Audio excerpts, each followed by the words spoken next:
Hello, and welcome back to our podcast series, Banking on Primacy, sponsored by our friends at Chime. Today's episode is about rewards. If you've been reading my newsletter lately, you'll know that I'm fascinated by the direction that rewards and loyalty programs in financial services have been evolving. To be blunt, they've become quite concentrated. If you're a high net worth private banking customer, or you're willing to shell out $700 to $900 a year for a premium credit card, you can get some great rewards, albeit ones that come with a lot of caveats. But what about the rest of the market? Do you have to have millions of dollars in your bank account, or a willingness to play an increasingly expensive and difficult video game, which is how I've come to think about modern day premium credit cards, in order to be rewarded for your loyalty? I don't think so. I think there's room for other models. Models that reward customers for the depth of their relationships with their primary banking providers. Models that don't lead to a frenetic race to the bottom. Models that don't rely on breakage in order to turn a profit. My guest today, Vineet Mehra, Chief Growth and Marketing Officer at Chime, agrees. Vineet and I cover a lot of ground in our discussion, including the hard work it takes to build and maintain a strong and differentiated brand, the fracturing of rewards in the financial services ecosystem, and the importance of organizational and business model alignment in building long-term loyalty with customers. It was a fun conversation that honestly reminded me of how much fun I had when I worked in marketing earlier in my career. I'm excited for y'all to listen to it, so without further ado, here is episode 2 in our series, Banking on Primacy.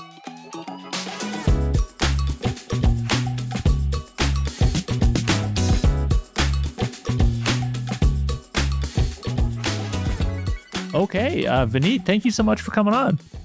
Thanks for having me, Alex, and thanks for repping with that green t-shirt there. I love it.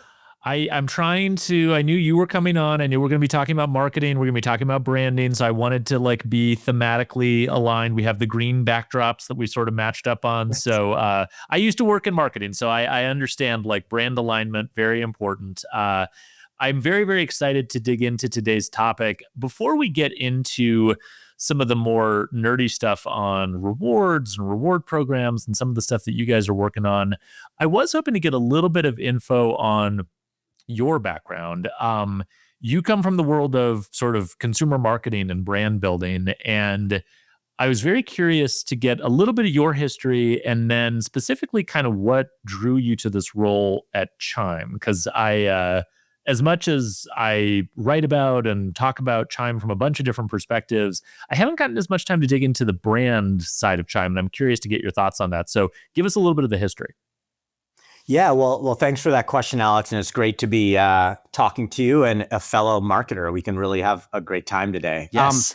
So look, I think of my career in sort of 3 chapters. I built my brand building sort of core fundamental brand management chops where you did in the late 90s when you started your career at CPG businesses. And I started at Procter & Gamble. And when you were a marketer in the late 90s, that's where you learned the trade. You know, it was almost like an apprenticeship. You learned how to do everything from brand architecture to positioning your brands to communicating effectively and really getting attention in a way that really wins growth and brand love for the business that you're working on. And so that was a great training ground.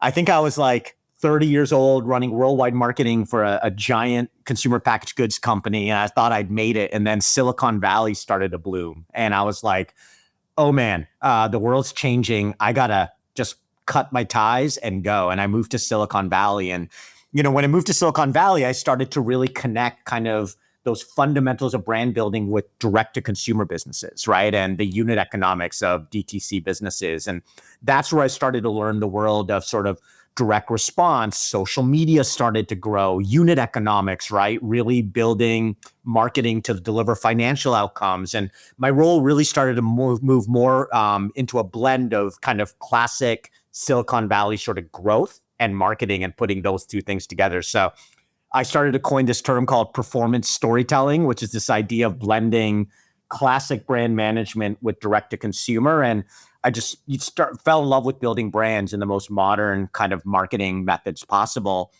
And, when I reached that stage of my career, I was in leadership roles and I got really drawn to businesses where I had a deep alignment with the mission, right? Being a marketer yourself, there's a lot of ways we can use the superpower. And the way I feel about it is I want to use this power for brands where I deeply believe in the mission. There's strong alignment to my personal values.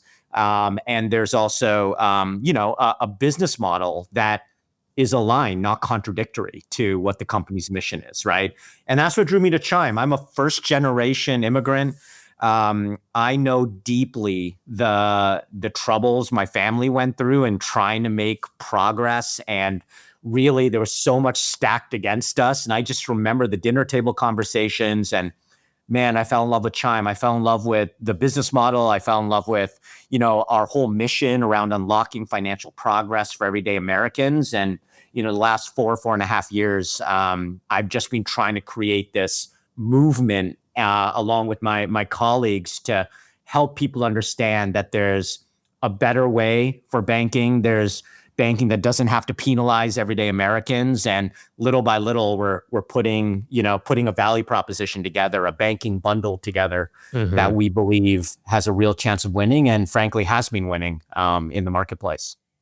It's fantastic. I love the background and kind of you sort of coming up in the consumer packaged goods space. Because as you said, like there's sort of the aspirational side of brand building, and there's the sort of mechanical side of like what goes into building a brand. And I was curious, just real quickly before we dive into some of the more specific topics we want to get to, I think of brand as sort of a promise that you make and then keep to customers. And I was curious, like when you try to build alignment and make sure that there's strong alignment across everything that happens at Chime from a brand perspective and from a promise that you're making to Chime members, how do you articulate that internally?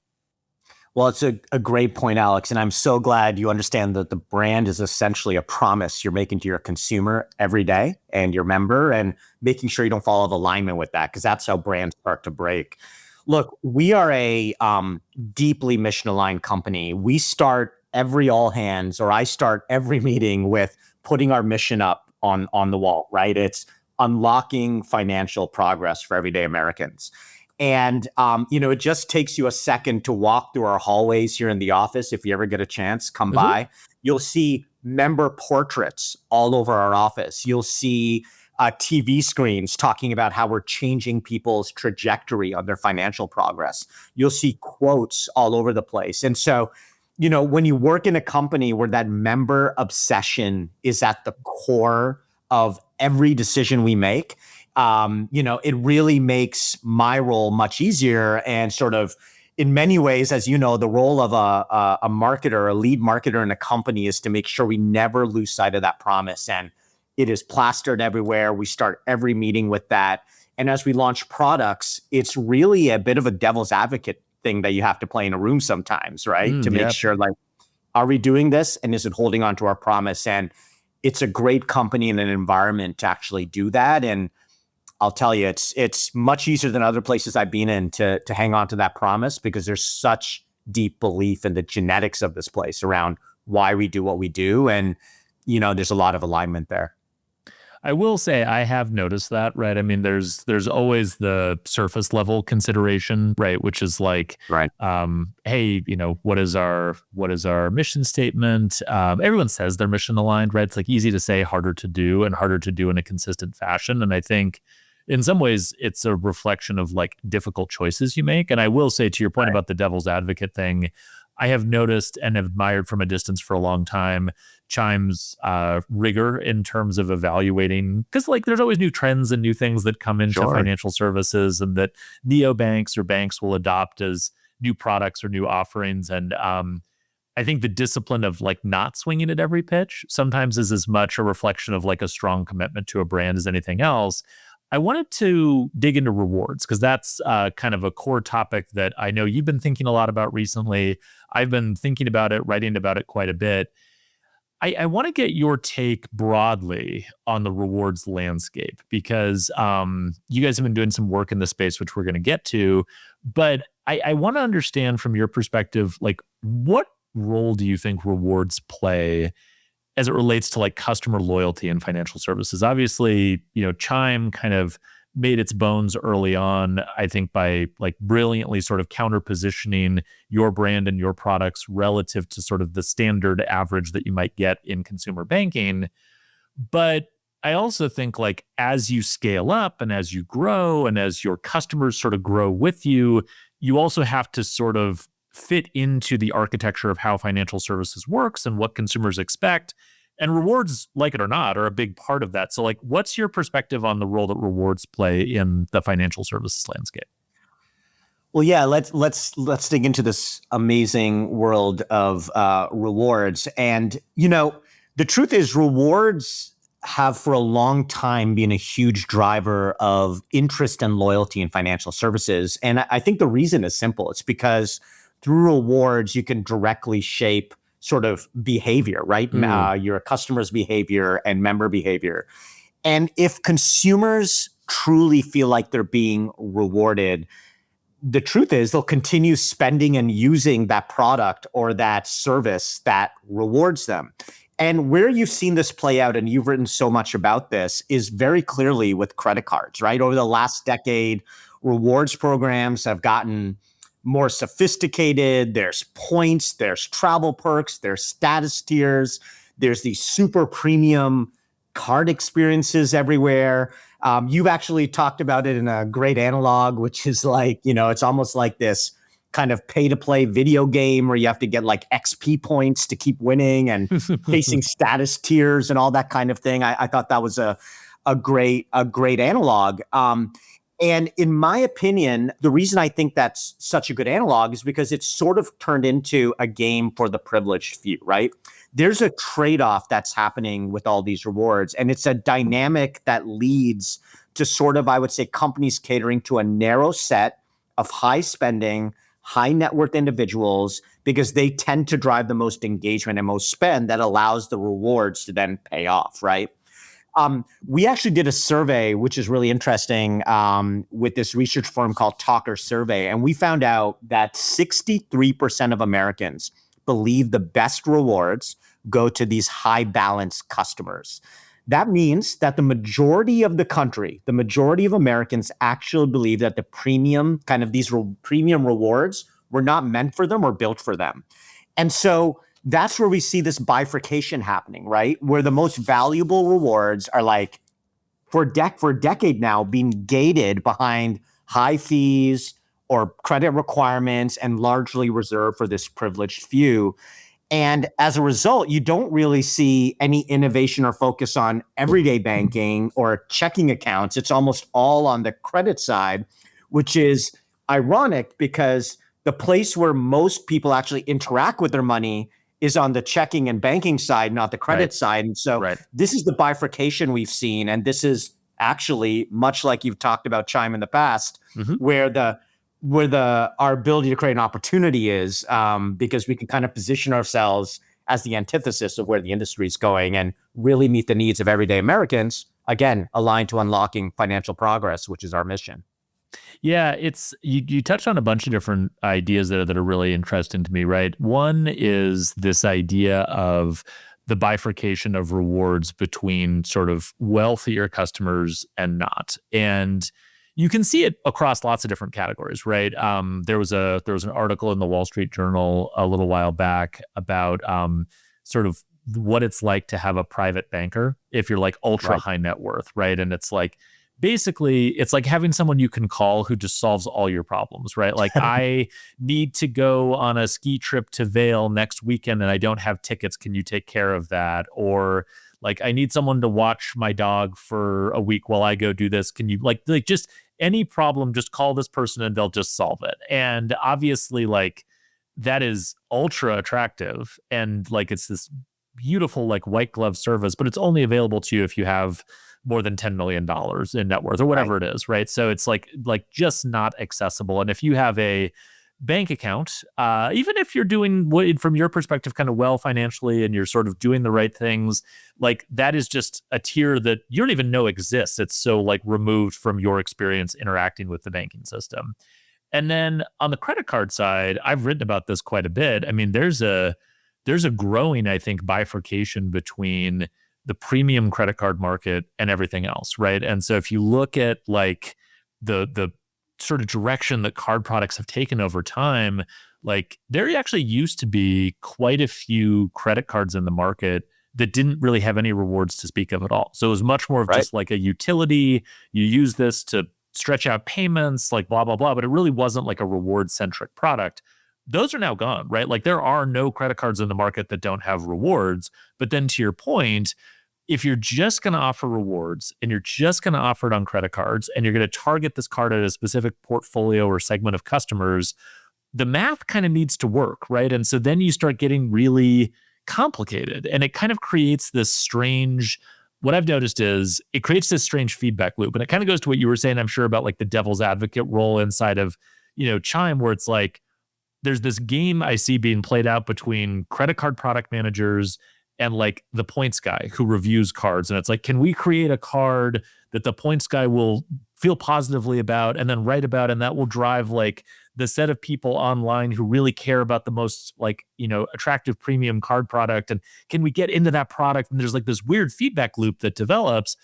And meanwhile, my feeling is, and it sounds like the survey data you referenced sort of confirms this, there's a large part of the market who, spend money and who manage their finances well, like who do the types of general things that we want consumers doing, who are just like, what is this? Like I can't afford, nor would I ever want to try to afford a $900 annual fee for a card that has these benefits. And it even gets kind of a little geographically biased, I think sometimes. Like I notice these cards where it's like, one of the perks of the cards is like you can take 5 free helicopter rides from JFK to downtown Manhattan, and it's like that's like a benefit of the card. And it's like, okay, tell me this is like a card for people who live in New York without like ostensibly telling me that. And so it just feels like this large part of the market is being somewhat left behind. And I'm curious to get your perspective on like what it is that you think sort of drives that intensive feedback loop and how you guys kind of try to not get sucked into that. Because I think everyone in fintech kind of falls into this pattern of like, you see someone else launch this thing. Oh, Robinhood just came out with this, new premium card. Like, what are we going to do in response to that? Like, how do you avoid falling into the trap of like playing someone else's game? Well, look, it really goes back to what you first asked me. It is being absolutely clear on what your brand promise is and making the associated trade-offs to ensure that you don't lose sight of that. There's a lot of shiny objects in our industry, and the key is staying focused on our mission, which is really catering to unlocking progress for everyday Americans. But I think the honest truth is that, look, I think one of the reasons we've seen so much of this rewards activity on the credit card side is that these kinds of cards and rewards have been synonymous with like cash back and points.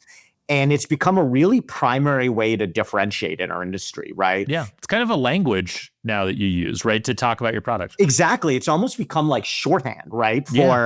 For just being able to position your product in a certain way, and almost exclusively on the credit side. And as a result, these premium card products are often paired, like you said, with high fees and more complexity to make the economics of this work. But what's really interesting, and where we find the gap in the market, is on the deposit side, right? If you get out of the credit side, on the deposit side, the traditional banks aren't incentivized to innovate because the truth is the profit pools aren't as big, right? People don't, the traditional kind of deposit side is not where traditionally you make as much money, and checking accounts is just not as large of a core profit pool. So the result is people rely on their checking accounts for everyday spending. This is the dichotomy, right? But they're getting almost nothing in return. In the same survey, we found that the average American places 68% or almost 70% of their annual income into their checking account. Like that's where their money goes, their direct deposit, their paychecks, whatever it might be. Some of it may get siphoned off into savings and other things, but 70% is in their checking account. Yet the irony is the rewards they receive from that account is basically negligible. Like we're going back to the days of when credit cards were almost like a utility. I'd say the checking account has remained a utility. And even that's where people put 70% of their kind of deposits. They have to like bifurcate and only get rewards on the credit side, but then the access is very difficult. And herein lies sort of the gated, fee-driven inability to access, what people want for everyday people. And that's the gap. The most central account in someone's financial life returns almost no value. Just think about that for a second, right? And that's why people start to look elsewhere for the value, primarily these traditional credit cards, creating the fragmented experience you've talked about. And here's what's telling. In that same Talker survey, listen to this stat. So 60% of Americans said they'd cancel or downgrade their credit card if their checking account offered comparable rewards. And more than 50% of Americans in the same survey said that you shouldn't have to pay to earn rewards. And we agree, So the clear point is the demand is clearly there to unbifurcate, right, the kind of rewards landscape. And that's exactly the opportunity for Chime Prime, which is all about tying rewards to your primary account. And that's why we're doing what we're doing. We think this is the next big opportunity for Chime. Yeah, I mean, that's a really interesting survey finding, because I do think that, it's funny, like miles, points, cashback becomes the language that you define your product in. And the problem, I think, with that, or the challenge with that, and this is why, like, the premium credit card space, I always warn people, like, don't just wander into that space and assume you're going to do well. Like, that is a knife fight in a prison yard every day to compete in that market. And one of the reasons that it is, and we've seen this play out with like Built, with their transition to their new card, and a number of other providers, is there's not a lot of inherent stickiness or loyalty in the credit card space, particularly the premium credit card space, because we've trained consumers to think in these very mechanical terms about, like, okay, what rate am I getting back? And there's this, rate that I'm getting, but it changes every quarter based on a different spending category, and just like these kind of like very complex mechanics that you have to master in order to benefit from it. And the result is, if you have to downgrade or change your program in any way, like, people will just leave and switch. Like, switching behavior is much higher in credit card. Switching costs are very low. Right. And it's like, it's like in and this speaks to the other type of bifurcation. Like, in a consumer's brain, there's where I keep my money, and then there's where I go to like do my spending and get rewards. And we've kind of separated these two things apart from each other. But it sounds like from the survey results, that doesn't necessarily inherently make sense to consumers as the way it should be or has to be. It's just the way the market has sort of developed. So on the deposit side, I'm curious to kind of double click into that, and we'll get to Chime Prime, because I want to talk a lot about that specifically. But it does strike me as interesting on the deposit side that, there's different ways that we think about like what a deposit product is and what rewards or incentives we can offer for different behaviors. And what I've noticed is banks traditionally tend to bifurcate those into very different buckets, right? And this kind of speaks, I guess, to the siloed nature of large banks in a lot of ways, where it's like one group is in charge of the debit card, one group is in charge of the core deposit account, one group is in charge of high yield savings, and they all have like different metrics and different ways their sort of performance is measured. And so they all have to sort of make sense standing separately on their own, right? And so it's like, from a savings perspective, our goal is to keep, I'm speaking from like a traditional bank's perspective, our goal is to keep our interest rates as low as possible in order to increase our net interest margin on the money that we make when we make loans. And if we need to bring in more deposits in order to make more loans, we will targeted raise rates in different ways to bring in hot money as we need to. So it's like a very strategic movement of rates to do that. But that conversation is, in my experience at least, completely disconnected from the sort of core checking account debit card economics. And that's more of a discussion about like, okay, do we have to charge account maintenance fees? No, if they have over this amount of money in their account, or those types of like minimum requirements you have to meet. But it's kind of punitive, because it's like, here's a fee you have to pay unless you do this, and we have to keep that down. And then, of course, there's the debit card part. And of course, standalone debit card interchange is tough, right? It's tough for banks to make that work. We did see a change, I think, in debit card rewards to the extent that they existed at all. That was a pre-Durbin thing. And then Right. post-Durbin, they all kind of went away. But I guess the point I'm getting at is it seems like a lot of this isn't necessarily an unsolvable problem if you have a different approach to thinking about how to bundle different parts of your product together and think about the business model as a holistic thing rather than as individual P&Ls for the different parts of the business. Does that make sense? You are so right. And in many ways, you have inadvertently described the way we organize for member growth here at Chime. We have consciously stuck to our knitting about, yes, we look at individual product line, P&Ls, and we make sure that nothing's completely out of whack, but we are governed by the lifetime value of our members, right? We are not necessarily saying, hey, how do we extract as much profit from each product line?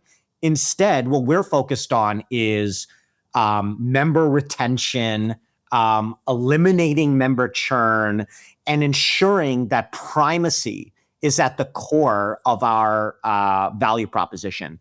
And we believe that if you want to be the primary account, you have to bundle as much of the value against this primary account where 70% of people's deposits go, and really innovate in a bundled way on that front. And because we're organized in a way that's, I would say, much more horizontal than vertical, it allows us to think about the unit economics of our business in a much more lifetime value way than an individual siloed product lens. And that's been a key way that we unlock value for members in ways that others don't. It's a way of reframing how you look at the profit pools in your business and the growth vectors of your business. And that's essentially what we've done. Now you add that way of organizing to a cost to serve advantage, right? I was going to say, yeah. Software and online driven business model, which is very AI enabled at this point. You look at brand as a competitive moat for us with everyday Americans. Our awareness with everyday Americans now rivals Wells Fargo and Bank of America. It's unbelievable how much growth we've had. We equally track brand relevance and love. Alex, being a marketing guy, you'd be surprised. Like, we track brand love and relevance as much as we do awareness and consideration. And we're right there with we're a financial brand right there with like the Liquid Deaths and the Sephora of the world, right? That's interesting. It's an amazing thing. So when you've got a cost to serve advantage, brand as a powerful differentiator, and then you organize in a way that allows you to look at the lifetime value of a consumer versus individual product lines, it gives us an opportunity to reframe and actually attack these problems that everyday Americans have in ways that no one else really can. For most Americans, their primary bank account is their most important financial relationship. Traditional banks held that position, and they took it for granted. Chime was built differently. Fee-free, built to succeed when members do, and now America's #1 banking choice with roughly 10 million active members. Chime Prime takes that further. 5% cash back, savings rates up to 9 times the national average, premium travel perks, and no fees. See how at chimeprime.com. Yeah, you touched on a bunch of stuff there that's really interesting, and I think we should use Chime Prime as a way to illustrate this. So obviously, you guys for a while now have kind of started to tier out your offerings a bit, right? Based on this idea of like primacy. So like essentially my understanding viewing it from the outside was the more you do with us, the more you get back from us is a very simple sort of value exchange. And, it's fascinating actually, because I think we're seeing across the industry this move towards this sort of tiered model where it's like, based on what you do, this is kind of what you get. And different providers have different models in terms of like, do we want to charge an explicit fee for this? Do we not? How generous can we be in terms of the rewards or benefits we offer back if we do or don't do that? So run me through the sort of tiers that you guys have, and then Chime Prime is obviously your newest offering and kind of where that fits. Yeah. So, and I would argue while you're seeing a lot of tiers, I'd say the vast majority of those are like almost paid subscriptions, right? That seems paid to be tiers. the common model. Yeah. Right. And we've taken a very different approach to that, as you mentioned. So we started on this tiers journey, I would say, last year. And at Chime, we've always believed that, your bank should do more from you from day one. And with Chime, as you know, that started with fee-free banking, getting your paycheck a little bit early, access to deals, and all these simple tools to manage your money and make progress every day. That was really our approach. And from there, the way we look at our business is when members direct deposit with us and do more and make us their primary account, we unlock more value. So that's the thesis, right? If you make us your primary account and you do more with us, you can unlock more value. So that's almost like the way we try to engage our business model with our members. So Chime Plus was sort of our tier that launched last year. And what it was, with a $200 plus direct deposit, members qualify for Chime Plus and begin to see additional value. We introduced our first version of cashback rewards with Chime Plus and a higher savings rate just by using Chime's everyday account. There's no fees, nothing else. This was a bundled value prop that if you got $200. And even before we talk about Chime Prime, Chime Plus has been a huge success, right? We are now America's number one choice for banking. There was a JD Power survey that said the last couple of quarters we've opened more bank accounts than anyone in America. So Chime Plus, it's not like it's a second tier offering. It's an unbelievable offering that's taken us to where we are today and really allowed us to win in the marketplace by offering consumers what they want. And now we want to build on that position. Chime Plus exists. It's going to continue to be there, but we want to build on the leadership position. So with Chime Prime, what happens if you put $3,000 in a direct deposit every month?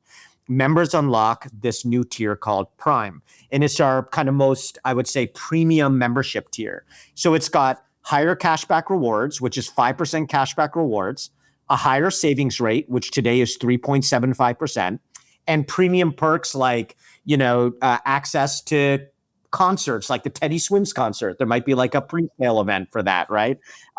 Things like priority pass membership, all the things that was reserved for the privileged few, now unlocked without fees, just by making us your primary account and direct depositing $3,000. And we're trying to make Chime the most rewarding place to bank.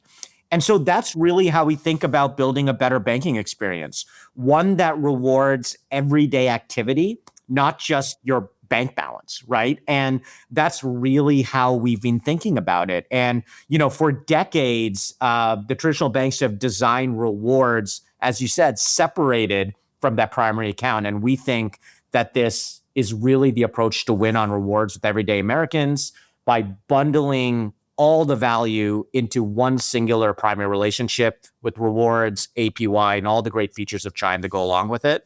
And that's really how we've thought about it. And we think Chime Prime is going to be a huge winner for us in the market. No, that's fascinating. The other thing that I think is really interesting about it is this question, and you already touched on it, around how does this tie to our business model? How does this align with how we make money? And, it's fascinating because I think one reason credit card rewards have remained somewhat more durable relative to debit cards or other areas is, even as they become more competitive and kind of focused on a very small niche within the market, credit card interchange at least is a mechanism to help offset costs and generate revenue. And so there's sort of this one model, I guess, of rewards is rewards based on payment volume, payment activity. Another one, which we talked about earlier, is obviously rewards on balances. The more deposits you keep with us, the more we reward you. Typically that's expressed as an interest rate rather than as cash back. Although I suppose in theory you could tie those two together, which is kind of what you guys are doing. That deposit level is obviously tied to lending and net interest margin, because the more money you bring to us that we can use to lend out money, the more we can afford to give back to you. And then obviously the third one is paying an explicit fee for access to these services. Right. And I wanted to ask you about that one, because one of the things that I hate more than almost anything else is breakage as a business model, right?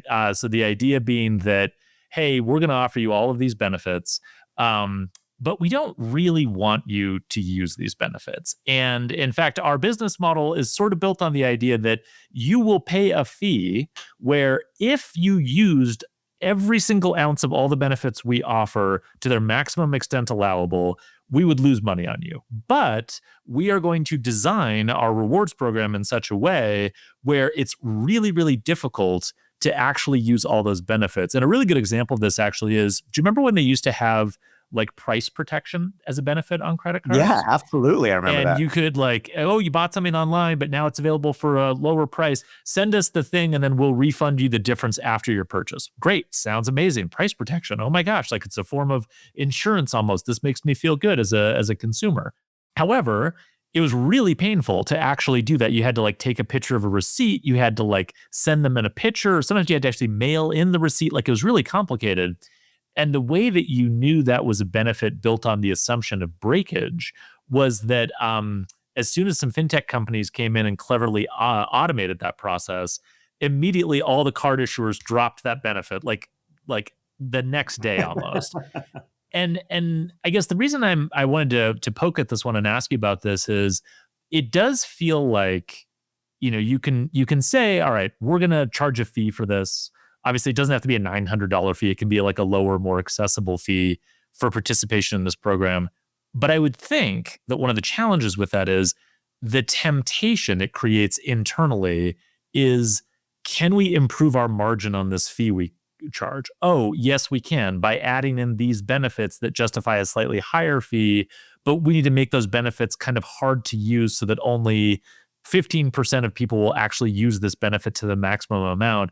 And I feel like whether you do it on the deposit side or on the credit card side, charging a fee, it's hard not to fall into that temptation of then like gaming that and optimizing that and sort of leaning into breakage. What's your sort of philosophy on that challenge?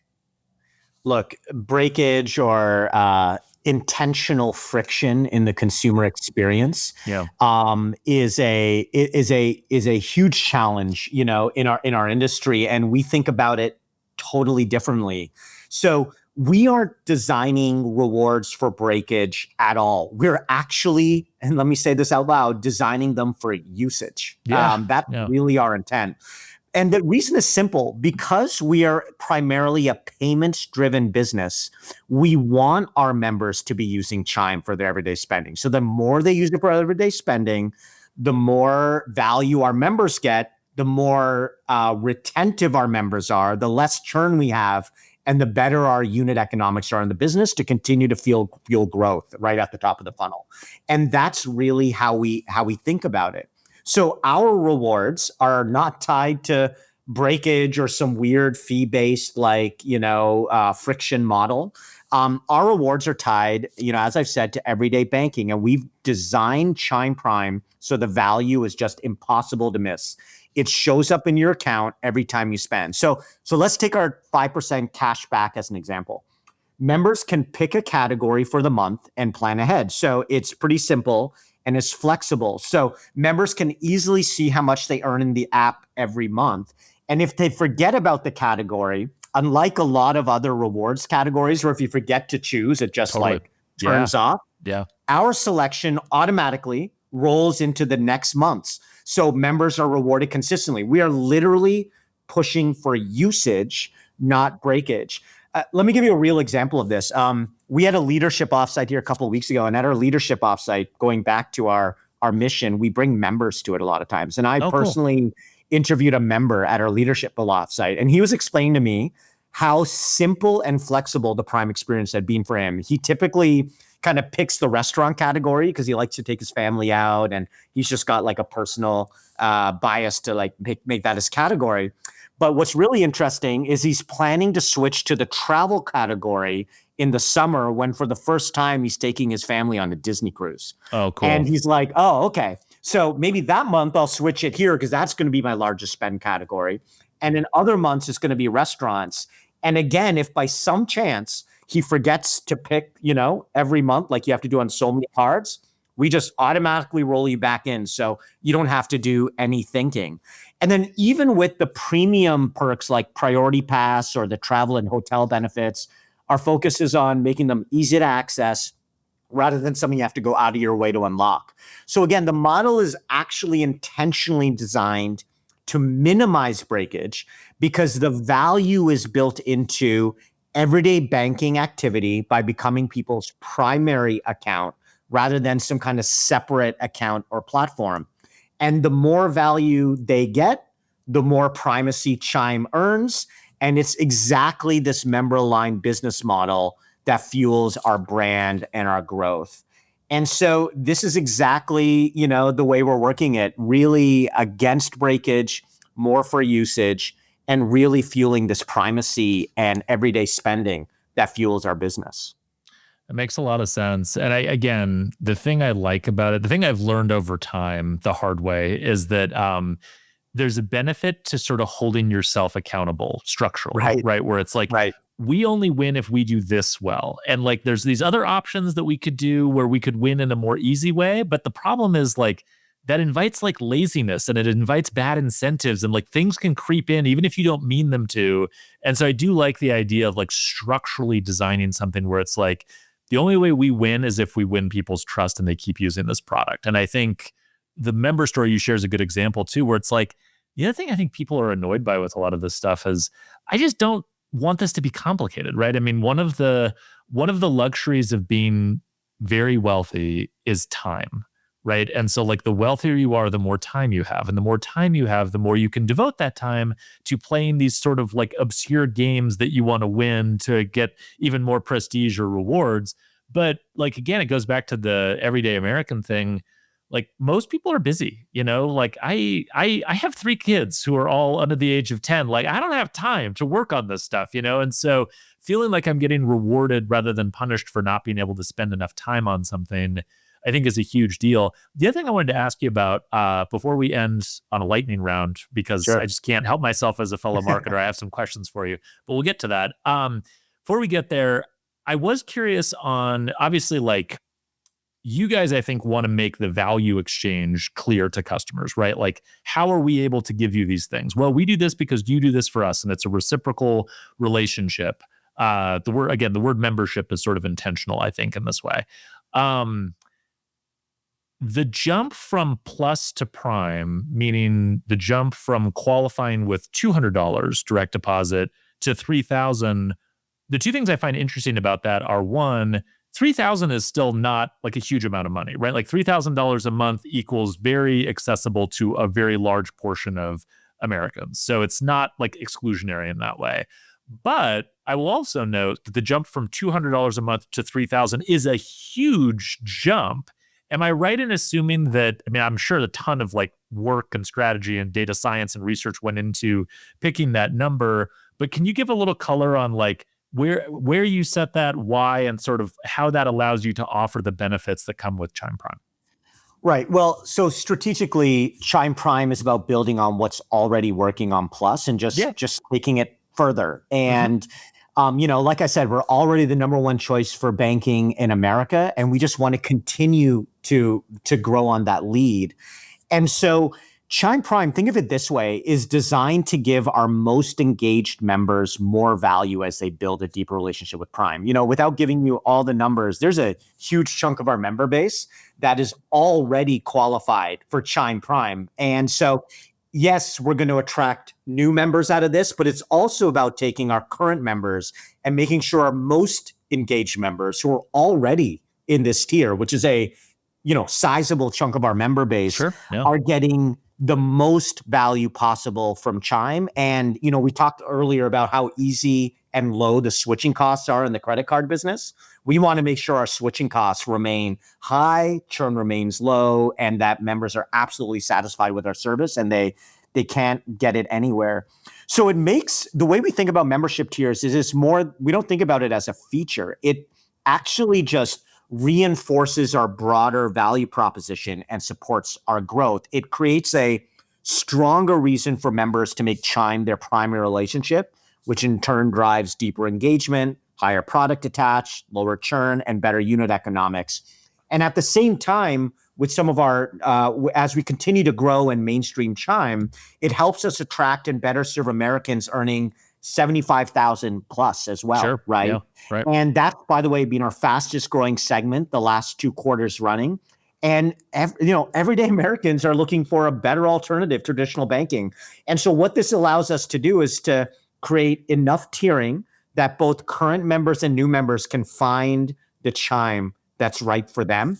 And frankly, they can grow into Chime Prime and give people a lifetime of value that they can earn from Chime, well beyond just being their kind of first ever bank account into, a lifetime of value. If I just zoom out for 1 second, I mean, just think about what Chime Prime is now, right? 5%, it's really about the bundle, right? 5% rewards, 3.75% APY, which is 9 times the national average, priority pass access, concert and sports perks, get paid 2 days early, my pay and getting paid when you say, building credit, all of this still exists. And we think it's the best banking bundle in America, now with rewards, no fees, no minimum balances. And, we think this just builds on this amazing business model that's already been working for us and opens us up to even more current members and new members as we move forward. No, that makes sense. Just as a quick side note, Sure. were existing members who were already hitting this threshold delighted when they found out that Prime was a new offering? It's unbelievable. Not only have those members just gotten so pumped about the fact that they've just gone upgraded for literally no fees. I mean, upgrade's the right word, right? Because it's like, hey, I'm going to fly on this plane. I didn't expect anything to happen. Suddenly I got upgraded. Wow, that's a magical experience by itself. Right. And you think about great brands and living into the promise that we talked about. It's about delighting consumers. These unexpected moments of delight is how you build true brand affinity. And it's been an amazing experience for those members, but also for our Plus members, which again is as of today is the number one choice for banking in America is Plus, which is already a great value prop. Mm-hmm. They have a great experience too. And, many of them will choose to kind of direct deposit even more with Chime and move into that Prime tier over time as well. And so we think we've covered a lot of ground with this as we continue to mainstream our brand and provide a banking experience for 200 million people in America that don't feel like they're being well served by the traditional banks. Yeah, absolutely. All right, let's end on a lightning round. You ready? Do it, man. Okay. We're going to go fast. Here are my questions. First one, and I will preface this just slightly by saying that my work in marketing, I always wanted to work on naming projects before I got involved in naming projects. And then as soon as I got involved in naming projects, I was like, I never want to work on naming something ever again. How did you guys land on Chime Prime? Well, look, definitely a lot of work goes into this, but I'll answer it quickly, given this is a lightning round. Prime to us connotated just the next step up, right? Sure. A bit of a premiumness. Mm-hmm. And I mean, who doesn't like the name Chime Prime? It just sounds amazing. I will say, as from a dad joke perspective, it really works for me personally. So I resonate with that. Right. Okay, perfect. What is one way that AI has made marketing at Chime better or more efficient? Right. Can't do a podcast without talking about AI these days, right? Yep. But look, we're right at the frontier of AI. I mean, a few things to let you know. I mean, probably the most interesting thing I can share with you is being a marketer, how much reliance so many marketing organizations had on external agencies and how much went to fees and some of that stuff. We actually now do all the marketing you see from Chime. I know you're a basketball fan. You saw that Cooper Flag, Larry Bird spot. Yeah. All in-house. We're not using external agencies for a lot of that work. Our content output is up 377%. Production time is down by, from 10 hours to 4 hours per asset. Our per asset production costs are down 30%.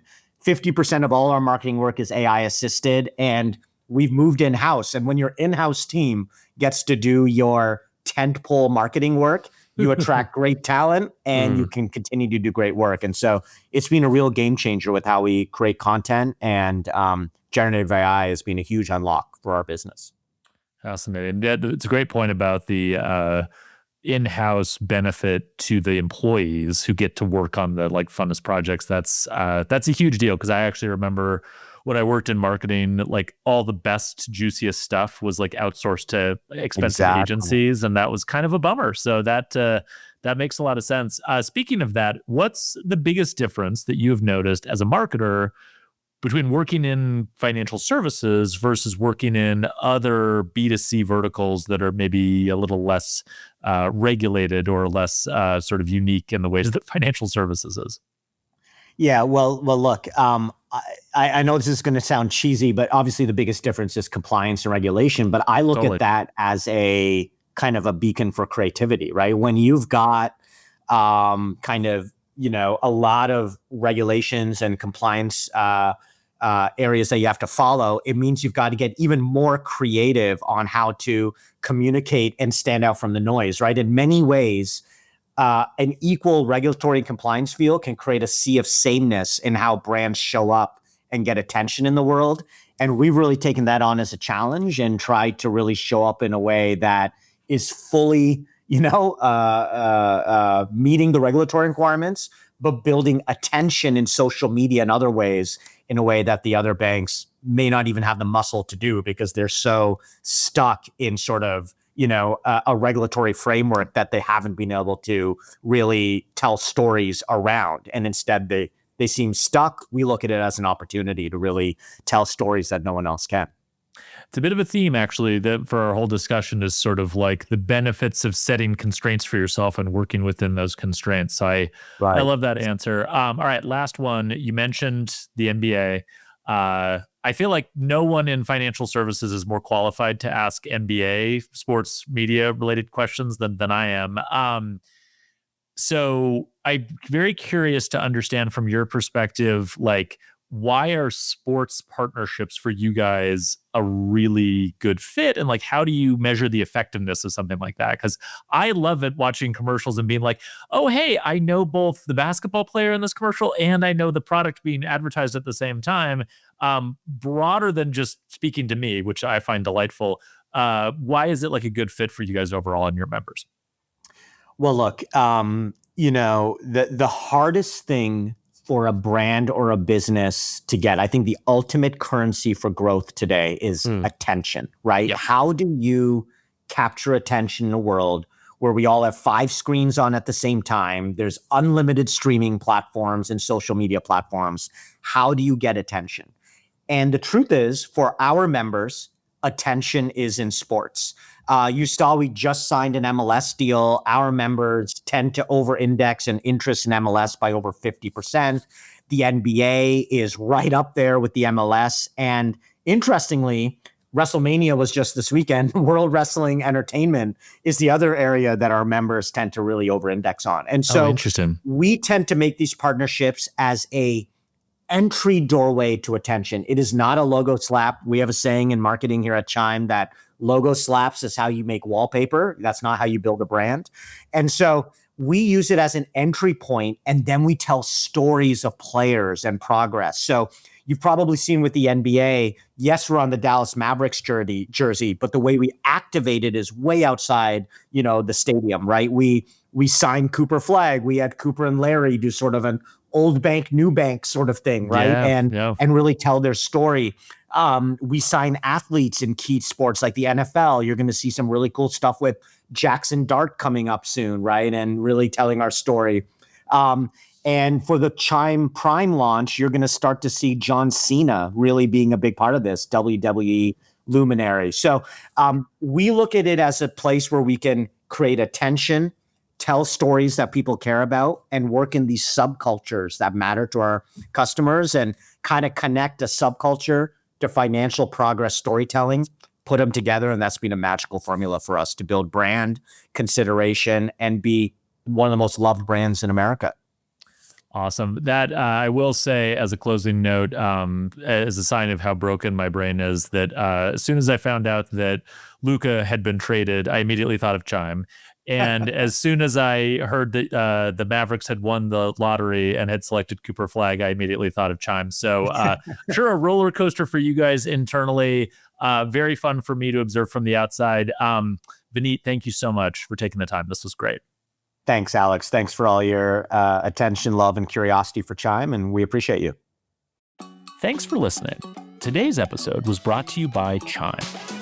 J.D. Power found that more Americans open new checking accounts at Chime than at any bank or fintech in America, 2 quarters in a row. 97% of Chime members say it's unlocked their financial progress. Chime Prime now builds on that. Expect more cash back, higher savings rates, travel perks, and still no fees. Let your hard work pay off at chimeprime.com.